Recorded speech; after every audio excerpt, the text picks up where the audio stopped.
Salut, moi c'est Jada Rose et aujourd'hui on va faire le tutoriel pour la blouse Laïa. Donc c'est une blouse très élégante avec des manches bouffantes et des petits nœuds au milieu. Donc c'est un niveau débutant slash intermédiaire. La blouse Laïa, je l'ai pensée un peu dans toute cette tendance chemisier gani avec ses épaules bouffantes, les petits nœuds à l'avant. Et je voulais vraiment la rendre élégante et plus femme. C'est pour ça que j'ai voulu qu'elle soit vraiment cintrée.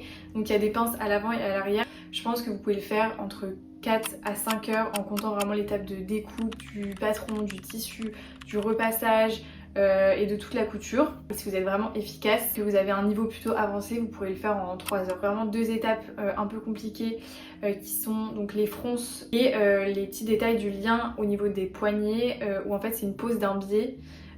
Sur des fronces. Si vous suivez bien le tutoriel étape par étape, ça devrait bien se passer. En fonction du tissu que vous allez choisir, ça donnera vraiment un style différent à la blouse. Pour le tutoriel, j'ai choisi une viscose qui est vraiment élégante. Il y a un jeu avec la lumière. En fait, il y a des petits pois sur tout le top. Et en fonction de l'éclairage, le tissu réagit différemment. Ça donne vraiment un rendu plus chic, alors que j'ai déjà fait cette même blouse dans un tissu qui était un gaze de coton brodé, donc déjà un petit peu plus épais. Et du coup ça donne un côté beaucoup plus chill.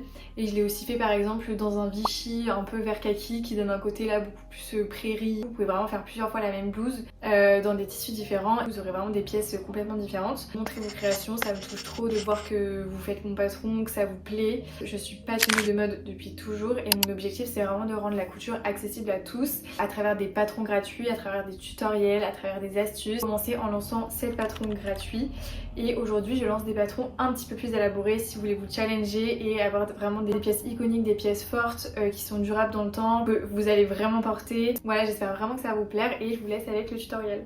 On commence par la découpe de ton tissu, donc tu peux venir plier ton tissu en deux et respecter ce schéma. Tu peux aussi faire d'une autre manière qui te correspond plus.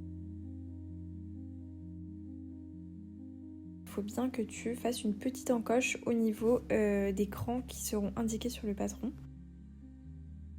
En plus, tu dois venir découper 8 liens de 2,5 x 25 cm et 2 liens de 4 sur 60 cm. Ensuite, tu viens découper les manches. Il y a 2 crans en haut de la manche, ce sera l'espace où il y aura les fronces. Le cran le plus bas correspond à l'arrière de la manche. Ensuite, tu viens tracer les pinces du haut de ton top et puis tu viens les découper. Moi, je fais une petite encoche au milieu et ensuite je viens découper tout autour. Je prends les 4 épaisseurs en même temps, comme ça c'est plus simple. Mais si tu veux que ce soit plus clean, tu peux aussi les découper une par une. Ensuite, on passe à l'étape de la couture. Donc on vient commencer par assembler les pinces. On plie le tissu endroit contre endroit et on vient faire une couture à quelques millimètres du bord en faisant un point d'arrêt au début et à la fin.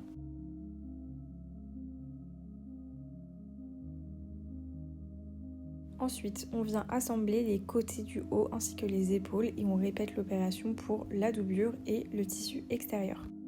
Tu viens faire une couture à 1 cm du bord en faisant bien un point d'arrêt au début puis à la fin.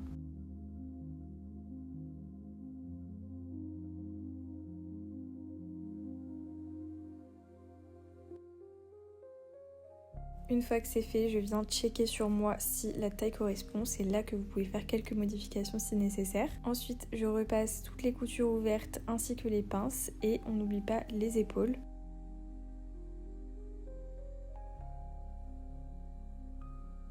Maintenant, tu viens former les liens grâce à la méthode du billet en rabattant 5 mm des deux côtés puis en repliant en deux le lien sur toute la longueur.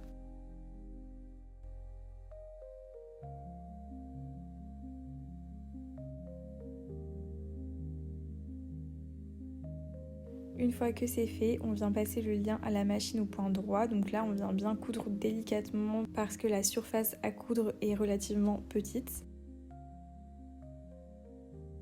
Ensuite, je m'arrête aux 2/3 du lien et je viens former un petit ourlet sur le bas du lien afin que une des deux extrémités ait un fini propre. Ensuite, je mets une petite pince et je continue tout simplement ma couture jusqu'au bout en faisant un petit point d'arrêt à la fin. Pour tous les liens qui seront à l'avant du top, tu viens refaire exactement les mêmes étapes, mais pour les 2 liens qui seront autour des manches, tu viens juste les repasser et former un ourlet sur les 2 extrémités. Ensuite, on va assembler la doublure, les tissus extérieurs et les liens. Donc là, on vient repérer les crans qu'on avait marqués au ciseau tout au début et on vient fixer les liens à l'avant du top grâce à une petite épingle. Donc on fait ça des deux côtés sur l'endroit du top et ensuite il faudra qu'on vienne disposer la doublure sur le tissu extérieur, endroit contre endroit. Ensuite je viens disposer des pinces tout autour du top pour préparer à la couture.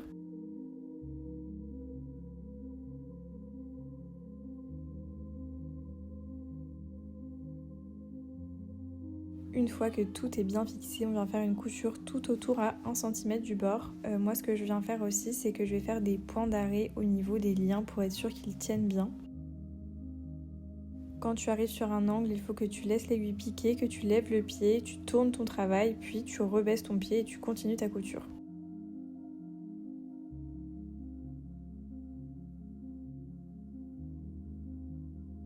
Une fois que c'est fait, je viens faire des petits crans au niveau du cou et je viens découper les excès de tissu au niveau des angles et des liens. Une fois que c'est fait, tu peux venir retourner tout le haut à travers une des deux épaules. Et voilà ce que ça donne. Donc là, on passe directement à l'étape repassage. Tu viens repasser côté envers du top et tu viens laisser dépasser quelques millimètres du côté extérieur pour que quand le top soit porté, on ne voit pas du tout la doublure. Donc là c'est vraiment une étape importante, on prend son temps et quand c'est fait ça donne ça donne vraiment un fini hyper clean. Ensuite on passe à la manche, on vient faire une encoche de 1 cm à 15 cm du bas de la manche. Ensuite on vient faire un premier ourlet de 5 mm que l'on vient repasser, puis un deuxième de 5 mm. Ça donne ça et ensuite on vient faire un point droit sur toute la longueur de l'ourlet en faisant bien attention à faire un point d'arrêt au début et à la fin. Maintenant c'est l'étape des fronces, donc on vient former les fronces sur le haut de la manche entre les deux crans. Il faut augmenter la longueur de son pan au maximum et la tension de son fil au maximum également et on vient faire la même opération sur le bas de la manche. Une fois que c'est fait, tu peux venir régler tes fronces en tirant plus ou moins sur le fil afin que tes fronces soient plus ou moins prononcées. On passe à l'étape la plus compliquée de la pose du lien sur le bas de la manche avec la méthode du biais. Pour ça, on vient poser un des deux côtés du lien endroit sur l'envers de la manche. On vient faire une première couture sur toute la longueur. Une fois que c'est fait, on vient replier le lien en deux et on va faire une couture du début à la fin du lien. Pour cette étape, n'hésite surtout pas à épingler tout le lien pour être sûr que ce soit bien. Et ensuite, tu viens repasser et voilà, ça donne un résultat hyper clean.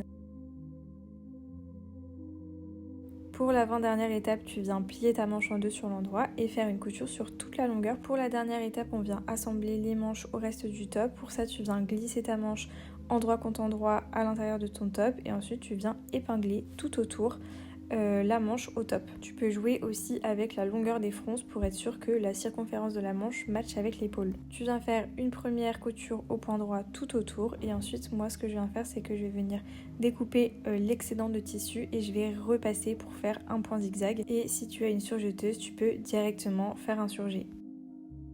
N'oublie pas de bien repasser tes dernières coutures.